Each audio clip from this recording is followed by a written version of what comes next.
Hi, welcome. It is the Let's Talk Spirit YouTube series by Church of Peace. And as you know, this series, we do discussions on spiritualism, mediumship, healing, and current events and paranormal phenomena. Today, we are very excited. We have our Long Island medium, the psychic medium paranormal investigator, Joe Giaquinto. He's also a spirit photographer. And he's going to talk with us today about mediumship and his experiences in being a medium. Remember, you can find Joe at joegmediumpi.com. And he does give private readings for anybody that's interested. Okay, we're going to stop share. Hi, Joe. How are you? Good So nice to morning. see Good morning you. from the great state of New York. Oh, wonderful, wonderful. Okay, we're going to do speaker right now on this so everybody can Mhm. see you. But Joe, we're going to ask some questions here, and I'm going to start off with, could you tell us again how you knew you were a medium? Sure. Well, actually, I'm an extra large, but that's I always start my meetings with a joke. Um, I It's kind of interesting. I've always been kind of intuitive. Always had experiences my whole life, but in 1980, I moved into a haunted house in upstate New York and got kicked out by a ghost in 2 weeks. So after that experience, I realized I must have had a sensitivity to this. So after that, in 2005, I met Carrie Ann Flanagan-Broski, who wanted to write a book on ghosts, and she asked me to help her with the ghost investigation. So as we started doing these things, there was a day when we were at the Country House restaurant, and one of the local cable TV stations asked me to um, ask Carrie Ann what I was. And by this time, I had started doing some readings in earnest. And she said, I think he's one level below a psychic. And so I didn't know if that was good or not. So I went home and I Googled psychics and mediums and basically ticked all the boxes for the experiences I had and what was going on with me, my intuitive ability. And then I realized I was a psychic medium. And people were asking me to do readings, and I'd walk into places or I would come up to people and tell them about something that was around them. Someone was trying to communicate with them. So that's how I kind of went into that more, that space of doing it on a regular basis. Well, sometimes our upbringing can cause a block, and that's what we hear a lot of mediums talk about, that, they may have been raised in a certain religion or culture where Mhm. mediumship was not accepted. Can you tell us a little bit about your background growing up? What religion you were raised in? What was your background? Sure.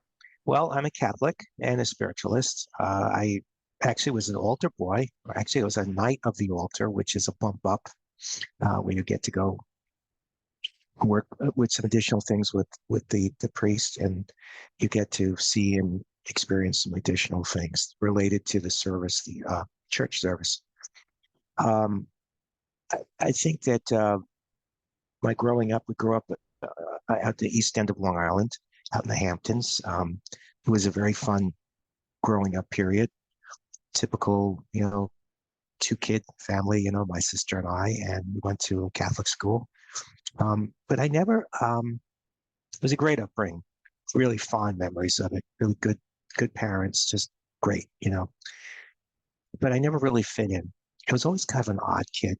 Like if they were picking a baseball team of 9 players, I was like the 10th guy out. And I, I mean, I just always felt like I saw things differently than other kids. I was kind of an egghead. I was always like, when they had the top 4% of the kids in the class who were the region scholars, I was one of those four. Um, I had a great desire to fly. I was always having flying dreams. And I actually got my pilot's license when I was 17 and just felt it brought me closer to God and just up there with the birds and Jonathan Livingston Seagull. It was great. So it was a very spiritual time of growing. And a lot of the things I did had to do with earth, nature. We lived right down the street from the water, from the bay and the ocean. So I really was always, I guess, around the earth elements. And I think that upbringing plus the ability to want to be up in the clouds, flying around like a bird, I think that kind of kept me lifted up. So, So based on that, how did you start developing this mediumship? Because a lot of people will tell us, how they go to all these events and that, or they have a teacher. yeah. How did you truly decide I'm going to learn how to connect to spirit? What did you do? What was your beginning moments and where Okay. did you train? Sure, sure.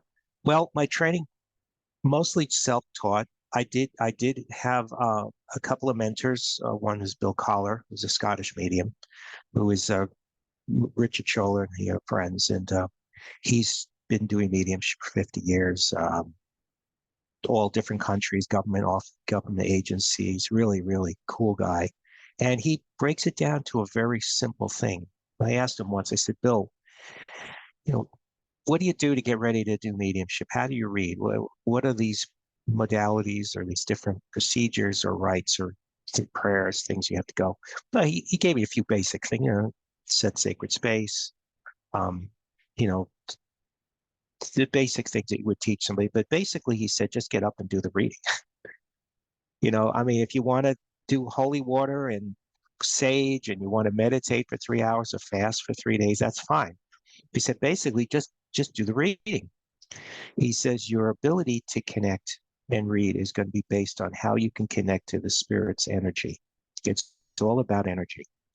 So that's what I learned. So what happened was I bought some books. I have some great books that I refer to from time to time. But what I started doing was as I did these readings, I started making my own sort of little self-help how to do mediumship guide, which turned into several pages and then a couple of different documents. So when I get something that works, I write it down. When I get something that doesn't work, I write that down too as a do not do list. So it's not one particular thing, but I think I've been very lucky that I've gotten some good readings early on and I was able to figure out what works for me. Um, I think everyone that does this work, I'll say two things. And I just read this yesterday, so Spirit probably gave this to me to talk about today. First, do what you enjoy. If you feel clear audience, the ability to hear the voice of spirit, if that works for you, if that's fun, if you enjoy it, then use that. However, challenge, as Bill Collins say, always challenge yourself. Do the stuff that doesn't come easy. It's like working out in the gym or learning a new skill, learning how to program a computer or something. It's just the more you do it, the better you get at it. So practice definitely can evolve this and It develop does. it. Okay. I want to say I had one thing that helped me is most of my career has been in either sales or tech support or customer relationship business. So I have a lot of sales skills, a lot of people skills, a lot of team skills, and I think that helps in reading people. And I don't mean reading them doing readings, but going into a reading and kind of sensing what the person's feeling, having that empathy. I think that's important too.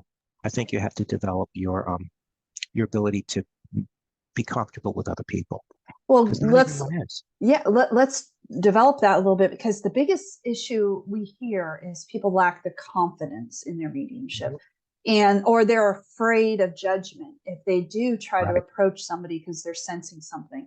So Yes. when you were first starting and going up to people like you had mentioned or sensing energy, where did that confidence come from to say, hey, I think grandma's with you or something like that? Like, how did you go about developing that?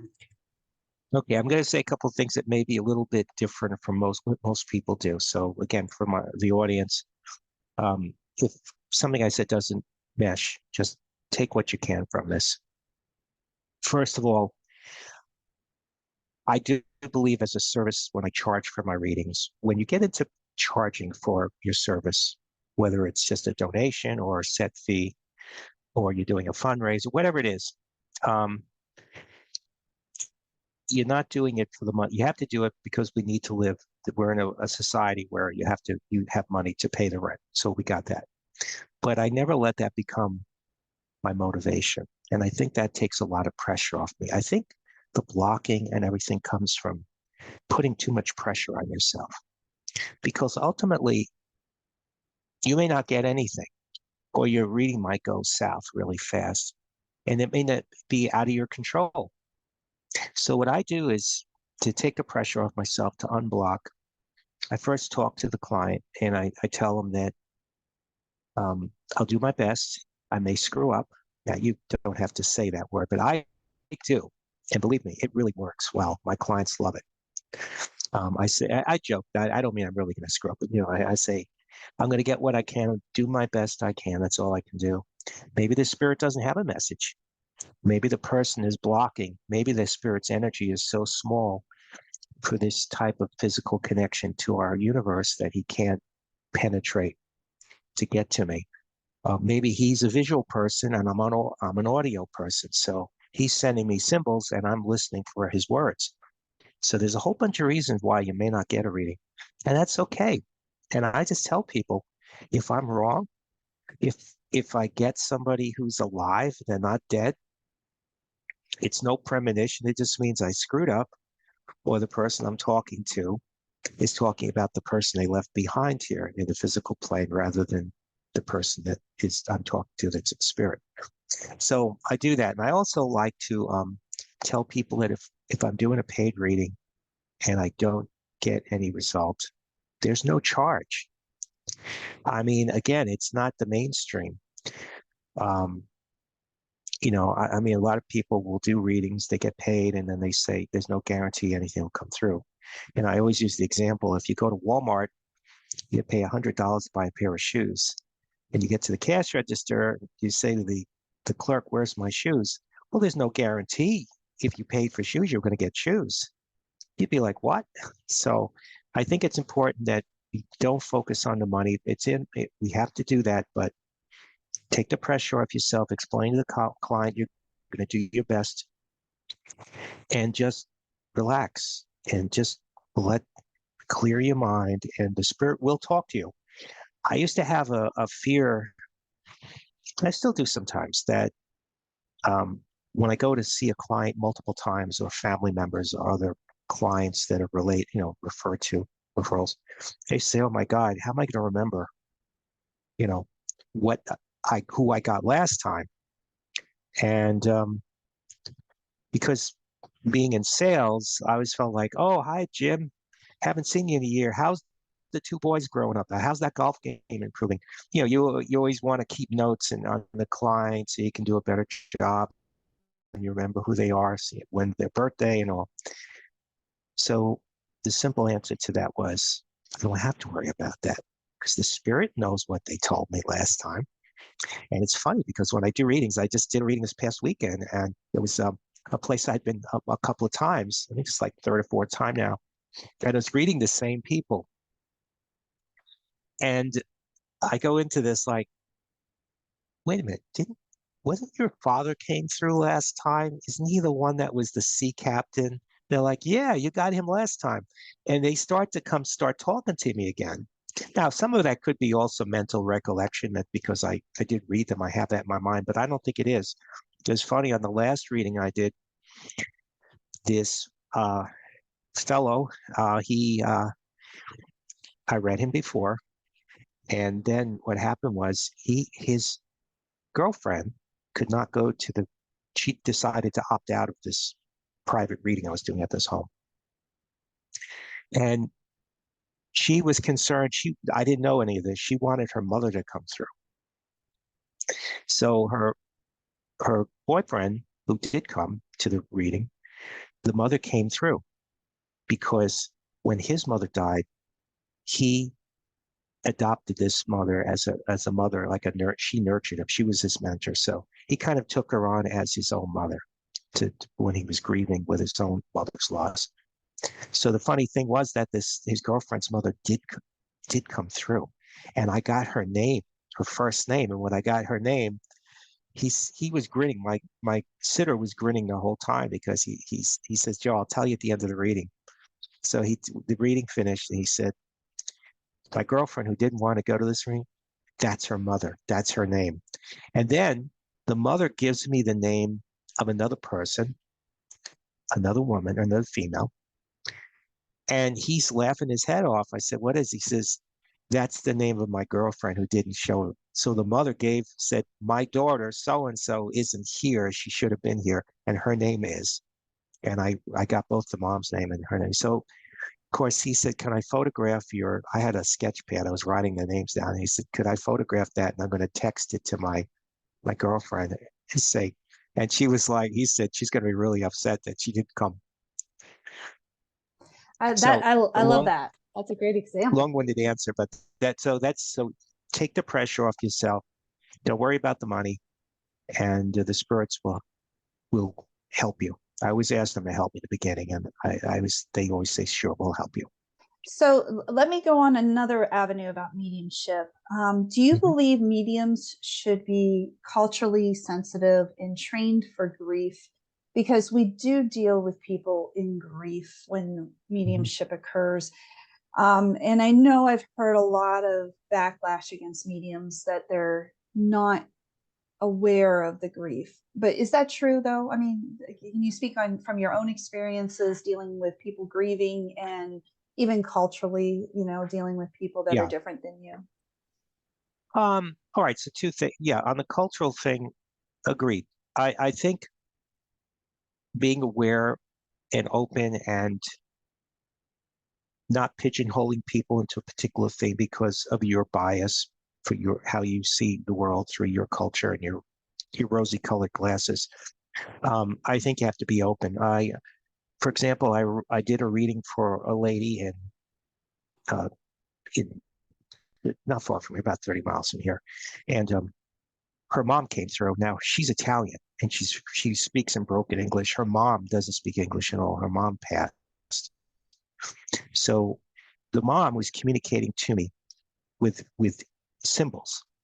For example, she'd show me a bouquet of white roses, um, or she would show me an Italian bowl of pasta or something, things like that. So even though I didn't really understand Italian, I was getting words and they were translating them for me into either images or into English words so I can understand. But culturally, she was a completely different person. So I think spirit can help you with that. And I think you do need to be open and sensitive and keep your biases out of the readings. Um, what was the other part? It was It was about grieving and being aware yeah, of the grieving. grief. Yeah, the grieving. I've done a little grieving trainings. Again, I've done some research on working with people who are grieving. I think you have to be aware of that. I don't think grief training is a bad thing at all. Um, Fortunately, I've been able to do it the right way. Um, there are rules you should follow. Um, there's a lot of information online that can help you. I work with a group called the COPE, which is an organization that works with parents who've lost children. I actually did um, a talk for them several years ago. We did an EVP recording session. We actually brought through some spirits of the children uh, from the other side in the recordings. So yeah, I think grieving training is not a bad thing at all. Um, is it absolutely necessary? Well, I think you should be aware of how you handle grief. If you're not sure, then you should get some training, or you should at least educate yourself. Because there are things when people are grieving, as far as a time frame too. A lot of people will want a reading like right after the person dies, and I recommend waiting a little bit. If not a couple of weeks, maybe a month or two. We were talking, I think, about maybe making people wait a certain amount of time. Um, like some people you can't read the person for another 6 months. You have to wait if you want another reading. So I think those are good things to do. I think, yeah, definitely get some training on grief training, or at least go online and read some of the helpful articles about what to say, what not to say. And not related, but kind of related. Some people look for readings because they're searching, but they might be depressed and might have anxiety or suicidal issues or mental health issues. I think you have to know when to say, you should really talk to someone professional, someone medical, or, maybe try to get them to the right person. I had a woman call me not too long ago that she's obviously in mental distress. She was all over the place. She wasn't making a coherent sense. I don't know, she might have been on some kind of substance or something. And I really couldn't help her. I told her, you can call me anytime, but I said, I asked her, I said, do you have a doctor you can talk to or a therapist? And she evidently does, but she's just stuck in a depressed situation right now. And I can't really help her on that. I tell people too, Angela, a lot of times, depending on a situation, I will tell people right up front, I'm not a doctor. I'm not a medical specialist. I'm not a social worker. I'm not a marriage counselor. I won't tell you you're gonna die in 2 weeks, and I'm not going to tell you what kind of disease you have and how I can fix it. I don't do that work. I'm not licensed for that. I think it's very important when you get into some of these more cautious issues, you're very clear about that even before you start the reading. You know, so Wonderful answers. No, wonderful. I totally agree.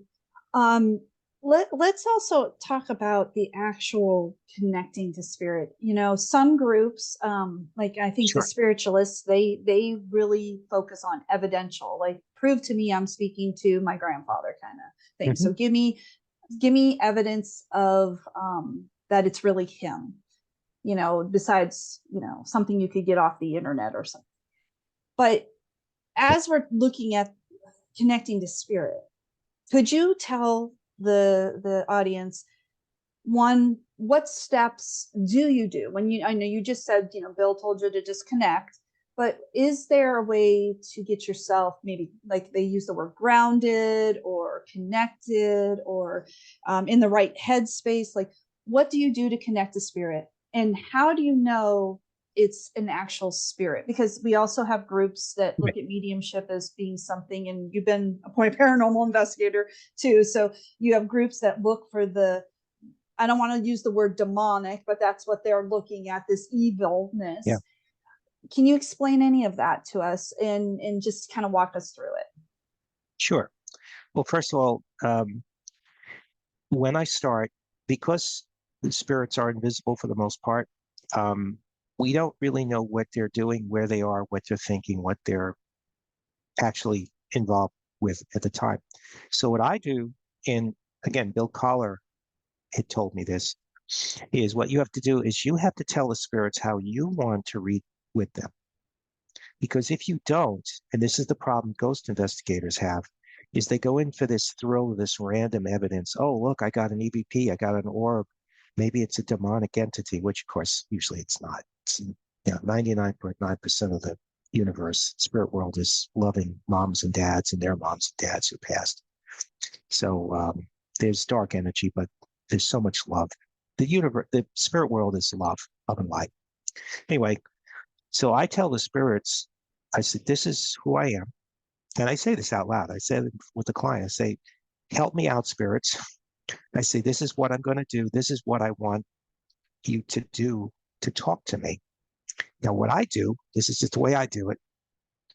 I have a legal pad and I like to sketch. Sometimes I'll sketch diagrams, names, things like that. So I like to have that tool. I'll look at the wall behind the sitter and I'll say, okay, I want the paternal side, all the parents on the dad's side. I want them to queue up on the wall and to the right, and all the maternal side on the left side of the sitter. So in my mind, I'm telling them, I'm saying, spirits, this is where I'm going to look for you. Then I tell them how I want to communicate. Do I want symbols? Do I want to hear their voice? Do I want to get a sense, clairsentience, a claircognizance of something? So I tell them how I'm going to operate. I don't leave it to them. I think that's very important because if you don't do that, you just get random stuff. You don't know where it's coming from. Now, once I start getting the information, I use evidential mediumship, and I'm very tough on myself. I uh, I don't cut myself any slack. In fact, I might go 45 minutes and say, "Darn it, spirits, you're going to help me with this. You're going to get something that I can understand," and I usually do, without guessing. I'm not talking about guessing. And what I do is, uh, I will. I have a few categories that I will do to get me going. So first, I'll say, is it a male or female, or whatever other genders there might be, or you know, um, identities there might be, identifications. What's the relationship? Another thing you want to get. What's their name? If they give you a name, it's great.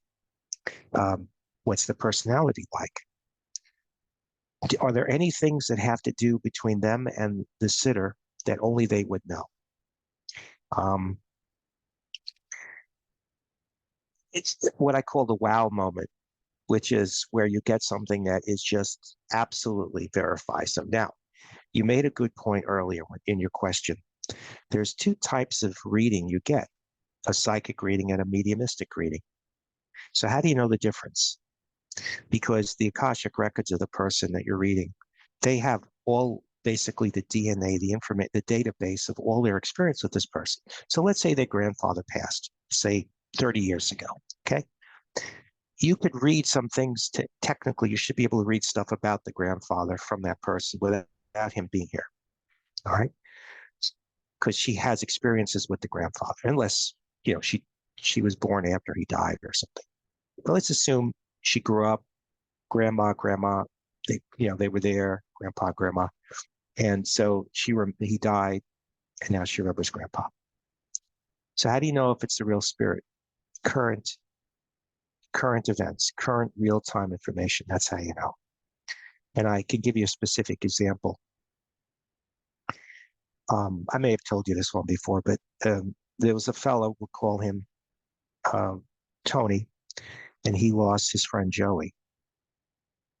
And I was reading Tony's friend, Dennis. All right. So the names are really not important, but just Dennis said, Tony's not here, but can you get me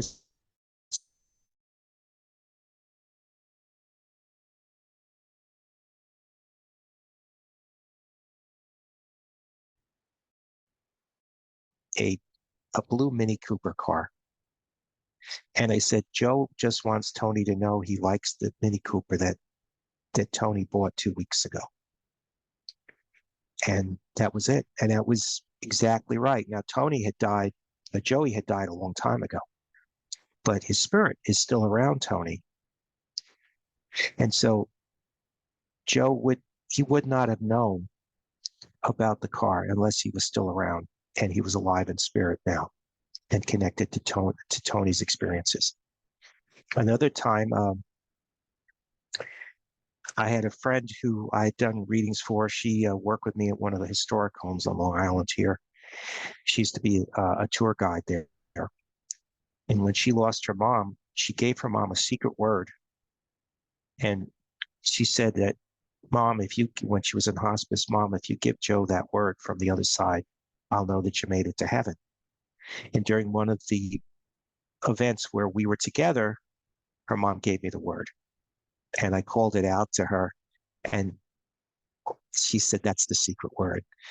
And I mean, you think how many words are in the English language alone, all the other languages, it would be astronomical. It'd be like winning the lottery, the Powerball twice in a row. It's astronomical odds to get that word, but I got it.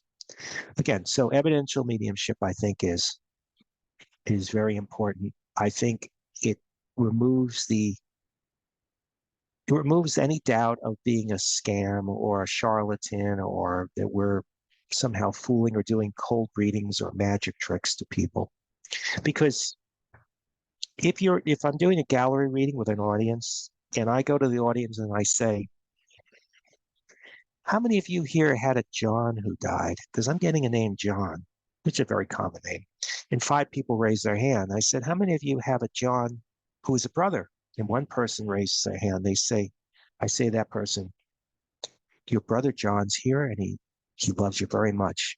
Now, thank you. Pay your $500 on the way out the door. That's not a reading. And people do that. Well, you see this all the time.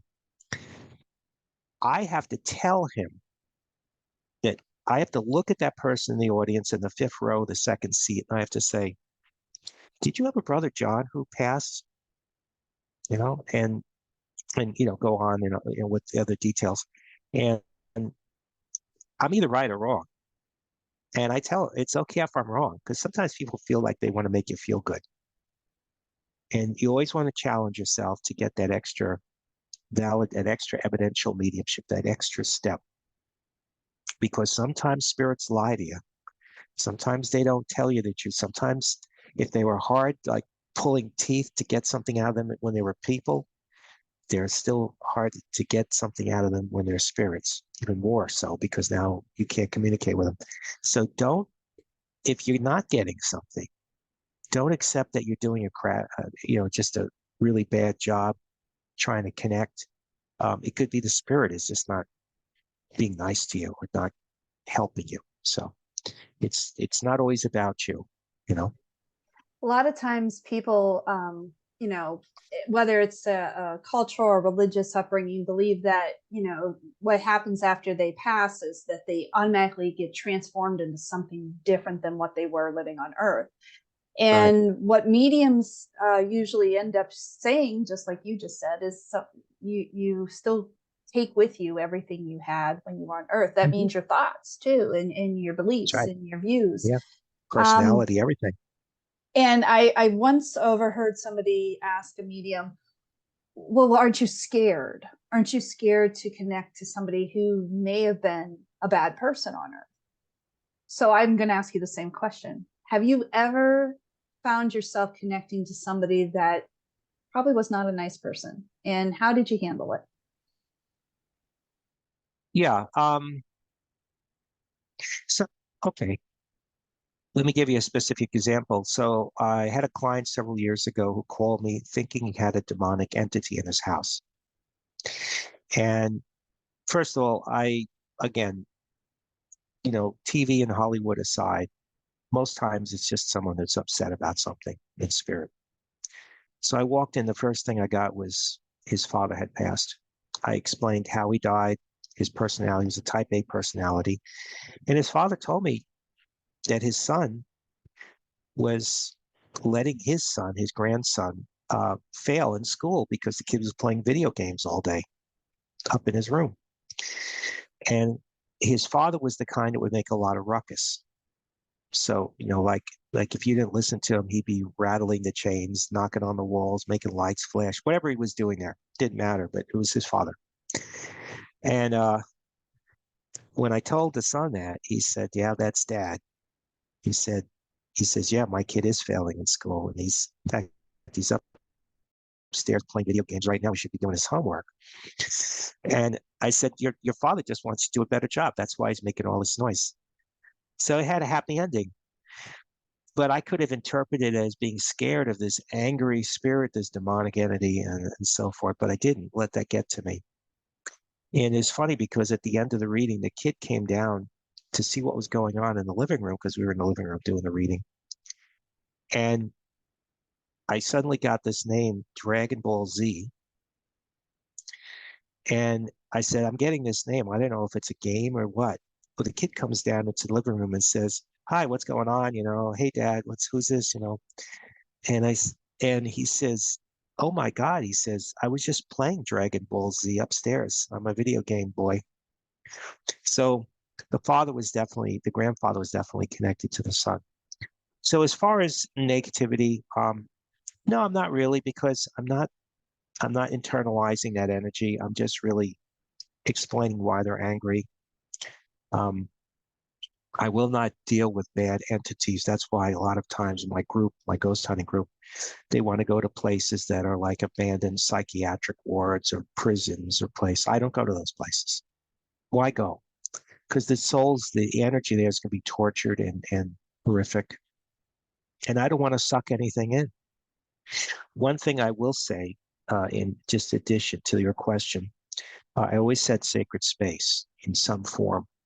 before doing a reading. I ask the spirits for love and light, and I also, going back to what I said earlier about telling spirits how you want to operate. I tell them I only want family members or friends or coworkers. I don't want random people coming in. So if the person was an evil person that wanted a reading, I wouldn't be doing a reading with them. If they had evil counterparts or people, if they were a gang member and they were killing people, I wouldn't read a person like that. So that issue is never going to come up.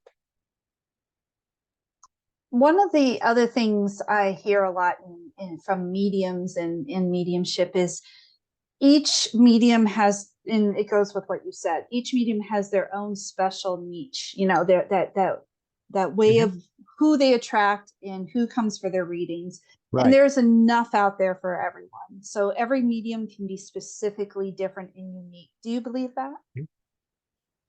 I do. You mean, are there enough people, enough spirits for everybody to read? But there's different types of Or mediumship too. Like certain people do specific groups. Maybe there are mediums out there that specifically deal with got it. tortured souls, or maybe Maybe. mediums that deal with the whatever, the other groups out there that may need, you know. Do you believe that there's specific spirits that go to specific mediums, or do you believe that you just attract the medium itself, the medium themselves attract the person, the readers that Yeah, I resonate understand.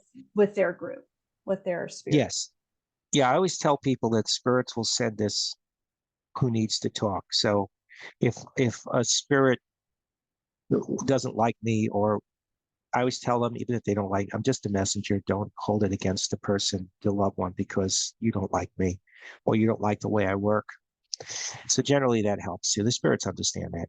But yeah, if you think of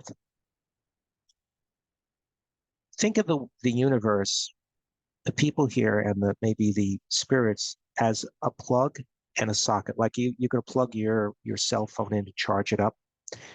So there are a lot of plugs, a lot of sockets, and you have to find the right charger, the right adapter, the right cable. So everyone will find where they need to go. And for every person in spirit needs a reading, there's probably a thousand or 100,000 people that could potentially get that message from them. So yeah, I do believe that everyone has different techniques, different energies, and different skills they're better at.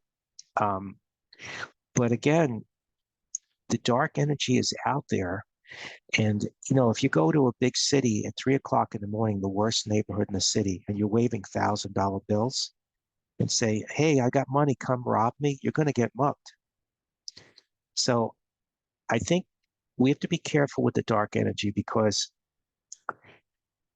even people that have committed really bad crimes, been very abusive, whatever the crime, whatever they've done in their life that is not good, when they go to their purgatory or their hell, they see their Akashic records, they see what they did to people. Most times they want to make amends. They want to come back. They want to be apologetic. That's why a lot of spirits will come back. Like I had a client who lost her mother, abandoned her when she was like 10 years old. And the mother came back in spirit and wanted to apologize to the daughter. Another woman gave up a baby for adoption, and she regretted. She wanted to let the biological daughter know why. So that actually happened in that reading I was telling you about with the girlfriend. There was a biological parent, and there was the biological parent came through this time instead of the adopted one. So I think there is a reading, there is a spirit and a reader for every spirit, but I also think that most times the spirits are good people, or if they've done bad things, they are in a repentant state, and they want to fix things. I think that's why we come back a lot of times. We want to get it right the next time.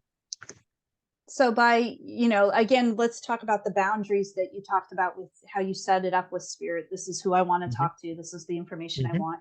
So boundaries are very important for anybody working in mediumship. And I Hmm. thank you for stressing that in your talk.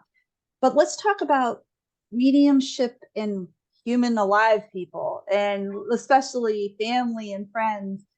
I had heard once that, this is very young when I was very young when I heard this. It was probably about 30 years ago. Somebody said to me, being a medium is one of the loneliest careers because sometimes you lose a lot of people because you choose this path. And a lot of times we hear, people saying that they've lost family members who were too afraid to be around them after they started doing their mediumship. Mhm. We hear a lot of times friends drop off because they don't want to be connected to people that, when they're out in public, hey, doing the mediumship stuff. Yeah, What can you say about this? How has mediumship affected your personal life? And do you believe that, it has been a difficult journey, or do you find it's been gratifying and actually has brought you more people? And again, is there's boundaries to play? Are spirits bringing you in people into your life that can help you grow? Or, I guess I'm asking you, how has I it been understand. personally being a medium? Well, financially, it hasn't been good. The paranormal business is not one of the higher paid uh, businesses in the world. That's something I've been wrestling with, especially during the pandemic when everything was shut down for 2.5 years. I lost a lot of because the mediumship and the events and even my computer work during the day, it's all in-person business. So it caused a major financial hardship for me. Um, so as far as the relationships, I think I have so many people, loving people. I feel I kind of like the mother hen, you know. I have hundreds, thousand people plus Carrie Ann and I, we've done now several books. I think we're on the fifth or sixth ghost book last 2 years ago. And so we have thousands of people following us from that. So I have people calling me, emailing me all day. I have friends that I've done readings for. I have colleagues. And I just think it's a big universe. And there's so many connections. I mean, the way I met Carrie Ann to do the ghost book with her the first time in 2005, I went to a Halloween lecture that she was hosting. And when the lecture was done, I decided to go visit my sister who was in town there. And when I walked in, uh, the front door was open. It wasn't my sister, it was my sister's friends that from their old neighborhood when my sister lived in the other part of town. And they asked me what I was doing here. I said, I went to see this Carrie Ann lady at this Halloween lecture. And she said, Carrie Ann? Carrie Ann Flanagan Broski? I said, yeah, you know her? She says, yeah, she's one of our friends. So my sister and this couple were friends. This couple and Carrie Ann were friends with her and her husband, but I didn't know Carrie Ann, and my sister didn't know Carrie Ann. So we were already connected. So I think that the spiritual universe, we're not here alone. So if we recognize the fact that this does open up a different group of people that we're probably meant to be with, in some case, it's not lonely at all. Think about it. Uh, I have all these spirits from all these historic homes that we've researched that follow us around. I have all these loved ones in spirit, my own family that passed, people, my dad passed, grandparents. I have the thousands and thousands of peoples of spirits that I've read for clients, plus all my clients, all the living people. So it is a big universe.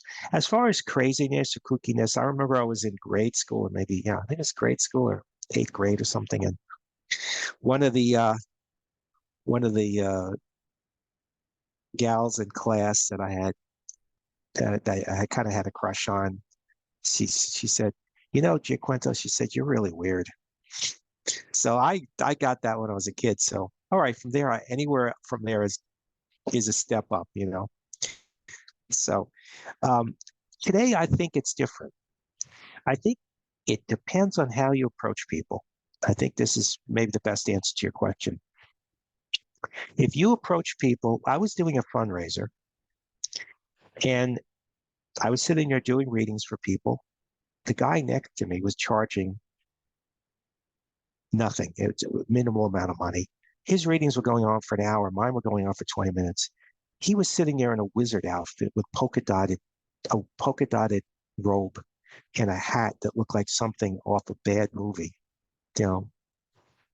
And his type of reading was like, I see the angelic golden beams of angelic light coming down upon you, and your grandmother in spirit says she loves you, and radiating chakra beams everywhere. And I'm meanwhile I'm doing a reading next to you, and I'm like, your mother-in-law left, and she says you still never paid back your brother for that. And it's a different kind of a thing. So I think how you approach people, how you act professionally, what you say when people are curious about what you do, how you answer them defines how they see you. And I think that's the key. And I think today it's easier because we are moving into the veil is thin. We're as was in the 1800s where mediumship was very, when it first blossomed. I think the spiritualist church is on the upswing with people realizing there is something more than just, what we see in the physical plane. I also think with the high tech equipment we have now and the ghost shows and all the mediumship shows, I think people are beginning to accept that there's so much phenomena. It's not something you could just discount. I have so many people. I mean, I did a reading a few weeks ago for a family, and one of my clients was a police officer, and I brought his partner through who passed. Got gunned down. Got his name. Told him how he died. Um, and the police officer told me, he said, generally, I think mediums and all this, it's a bunch of scam. He said, but he really changed my mind. Basically, he was happy. I was glad to bring this guy through. And so I think that it's how we approach it. And I think today it is a little easier. I think there is an awareness that there is a spiritual universe. And I think today it's not as bad as if 30, 40 years ago I said, hey, I'm seeing a ghost. They'd say, well, actually, my first clairaudient experience, I was on the phone with a client in California, a computer client, and he had a die stamping machine going da da da da da da in the background. And on that noise, somebody came into his office. He said, Joe, can you hold on a second? I got to take another call here. Or an employee walked in. Well, on the back of the machine, on the white noise of the machine, I heard, talk to Joe, talk to Joe, talk to Joe, over and over again. So when he came back to the phone, I said, Brad, can you hold on for a second? And I ran into the dining room where my parents were having dinner. I said, I just heard a spirit talk on the phone in the background. I just heard an EVP. And my parents looked up with the fork, the spaghetti halfway to their mouth, and they said, that's nice, dear. Maybe you should take a break from this today. So I think we've gotten past that a bit. It's funny, my mom, she's very psychic. We'll watch the Yankee game and we'll both say the same thing. And then 30 seconds later, the commentator, the sports announcer will say the exact same thing. So we're pretty keyed in. So I think it depends on your situation, but generally people more accepting today. And I think it really is how you approach it. And if you lose some people, they might come around later. Just be professional and help people. Do your work as a messenger. It'll work out. Joe, this has been amazing. And I thank you so much for spending your day with us and talking mediumship with us. The goal of Let's Talk Spirit is just to get out there with our information to help people feel more comfortable. And I appreciate you. And I'm losing my voice. Sorry about that. I want to just share the screen again, because we're going to end on this note. Because again, I just applaud you so much for being a part of our. Thank you for having me here. Oh, no problem, Joe. Again, we want to, direct everybody to Joe's website, joegmediumpi.com. Again, you can find Joe on a lot of different internet stuff, especially we have the Psychical Research Science Society, had him speak at our February meeting. And then today, of course, Let's Talk Spirit. Obviously, too, look for his books. I think they're sold at Amazon. Am I right, Joe? Amazon.com. They're Carrie Ann's books. She's the author. I'm the chief paranormal investigator. But yeah, they're on Amazon. Actually, I see them in a lot of bookstores. I've seen them at CVS pharmacy. They have a little rack Awesome. there. So they're everywhere. I appreciate that. And again, we just want to, direct everybody to Let's Talk Spirit. It's our YouTube series. We're definitely, excited about talking about anything to deal with this spirit world. So again, Joe, thank you so much for joining us. Thank you. It And was a pleasure.